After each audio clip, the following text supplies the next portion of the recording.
नमस्कार बंधुरा आशा करी सबाई खूब भालो आछेन। आमी नीलाभ्र चैटार्जी और आपनारा देखछेन नीलाभ्र योगा। तो आज के आमी आपनादेर सामने एक भिडियो निये एसेछि जेखाने आमरा जानते पारबो जे कारोर जोदि स्कोलियोसिस हये थाके तो तारा की योगासन डेली बेसिसे प्रैक्टिस करते पारेन तारा निजेदेर सुस्थ थाकार जन्य।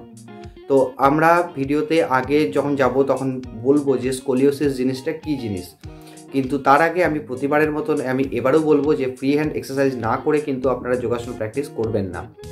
फ्री हैंड एक्सारसाइजेर भिडियोटी यदि एखोनो पर्यन्त आपनारा ना देखे थाकेन तो नीचे डेसक्रिप्शन बक्से लिंक देওয়া आछे, सेखाने जान भिडियोटी देखुन। आगे आपनारा फ्री हैंड एक्सारसाइज प्रैक्टिस करुन, तारपरेई आपनारा योगासन प्रैक्टिस करबेन। तो चलुन एबार आस्ते आस्ते करे आमरा देखे निই जे स्कोलियोसिस की जिनिस, एटी केन हय बा एर माने की सतर्कता आमादेरके निले এই জিনিসটা আমাদের মানে এর থেকে আমরা অনেকটাই বেটার থাকতে পারবো। তো চলুন ভিডিওটি এবার স্টার্ট করা যাক। তো বন্ধুরা স্কোলিওসিস জিনিসটা হচ্ছে দেখবেন অনেকজনাকার পিঠের যে শিরদাঁড়া থাকে, আমাদের কি নর্মালি শিরদাঁড়াটা সোজা থাকে, কিন্তু অনেকজনার থাকে কি রকম একটু ব্যাঁকা টাইপের থাকে, মানে কারোর সি টাইপের হয়ে যায় বা কারোর এস টাইপের একটা শিরদাঁড়াটা হয়ে যায়। এগুলো যদিও মানে অনেকজনার অনেক মানে খুব কম লোকের মধ্যেই কিন্তু এই জিনিসটাকে লক্ষ্য করা যায়। কিন্তু কারোর যদি হয়ে থাকে তো তারা কি জিনিস মানে কি আসন ডেলি বেসিসে তারা প্র্যাকটিস করতে পারেন সেটা নিয়ে আজকে আমরা আলোচনা করব। কিন্তু তার আগে আমরা বলবো যে অবশ্যই কিন্তু এরকম যদি কারোর প্রবলেম থেকে থাকে অবশ্যই আপনারা আগে ডক্টরের সঙ্গে পরামর্শ করুন। তিনি আগে কি বলছেন সেটা আগে আপনারা শুনুন, তারপরেই একমাত্র যোগাসন প্র্যাকটিস করবেন। আর এই স্কোলিওসিস মানে এই যে কারণটা কিন্তু আজ অবধি মানে যেটা রিসার্চ যে কথাটা বলছে যে এখনো পর্যন্ত কিন্তু এই রোগের কারণটা অ্যাকচুয়ালি কী কারণে হয় সেটা কিন্তু এখনো পর্যন্ত কেউই ধরতে পারেননি।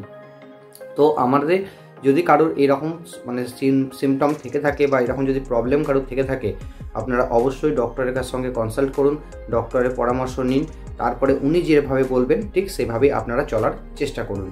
আর এখানে আমি আজকে কিছু যোগাসন সম্পর্কে বলে দিচ্ছি যেগুলো আপনারা রেগুলার বেসিসে প্র্যাকটিস করলে আপনাদের যে এই রোগটা হওয়ার পরে যে আপনাদের যে প্রবলেমগুলো হয় সেগুলো থেকে অনেকটাই আপনারা ওভারকাম করতে পারবেন। তো চলুন এক এক করে জেনে নিই যে আপনারা কি জিনিস প্র্যাকটিস করতে পারবেন। তো স্কোলিওসিস যাদের হয়েছে তারা আগে ডক্টরের পরামর্শ নেওয়ার পরে আপনারা এই যোগাসনগুলো রেগুলার বেসিসে প্র্যাকটিস করতে পারেন। আর এই সবকটা ভিডিওর মানে লিঙ্ক কিন্তু আমার নিচে ডেসক্রিপশন বক্সে দেওয়া আছে, সেখান থেকে গিয়ে আপনারা অবশ্যই দেখে নিতে পারেন। তো এর জন্য যেটা প্রথম করতে পারেন সেটা হচ্ছে ক্যাট কাউ পোজ। এই ক্যাট কাউ পোজ কিন্তু পিঠের শিরদাঁড়াকে ঠিকঠাক রাখার জন্য বা ফ্লেক্সিবল রাখার জন্য একটা খুব গুরুত্বপূর্ণ আসন। এরপরে আপনারা যেটা প্র্যাকটিস করতে পারেন সেটা হচ্ছে অর্ধ কুর্মাসন। এই অর্ধ কুর্মাসন কিন্তু আপনার পিঠের যে শিরদাঁড়া সেটাকে সোজা রাখার জন্য খুব উপকারী একটি আসন হতে চলেছে। এরপরে আপনারা যে আসনটি প্র্যাকটিস করতে পারেন সেটি হচ্ছে ত্রিকোণাসন। এই ত্রিকোণাসনও কিন্তু স্কোলিওসিসের জন্য খুব গুরুত্বপূর্ণ একটি আসন। এছাড়াও আপনারা প্র্যাকটিস করতে পারেন জানুশিরাসন। এই জানুশিরাসনও কিন্তু শিরদাঁড়াকে সোজা রাখতে সাহায্য করছে। এর সঙ্গে আপনারা যে মানে শিরদাঁড়াকে সোজা রাখার জন্য আরেকটা আসন করতে পারেন সেটা হচ্ছে অবশ্যই পশ্চিমোত্তাসন। এরপরে আপনারা যে আসনটি প্র্যাকটিস করতে পারেন সেটি হচ্ছে অধোমুখ শবাসন। এই অধোমুখ শবাসনও কিন্তু পিঠের শিরদাঁড়াকে নমনীয়, ফ্লেক্সিবল এবং সোজা রাখার জন্য খুব গুরুত্বপূর্ণ একটি আসন। এরপরে আপনারা সমস্ত কিছু করে নেওয়ার পরে যখন রেস্ট নেওয়ার দরকার পড়বে আপনারা অবশ্যই শবাসনে বিশ্রাম নিন। তো বন্ধুরা আপনারা দেখতে পেলেন যে স্কোলিওসিসের জন্য আমরা কি যোগাসন রেগুলার বেসিসে প্র্যাকটিস করতে পারি। আমি বারবার বলছি যে এরকম রোগে যদি কেউ আক্রান্ত হয়ে থাকেন অবশ্যই আগে কিন্তু ডক্টরের পরামর্শ নিতে ভুলবেন না। তো যদি আপনাদের ভিডিওটি ভালো লেগে থাকে এবং ইউজফুল মনে হয় তো অবশ্যই একটি ভিডিওটিতে লাইক করবেন।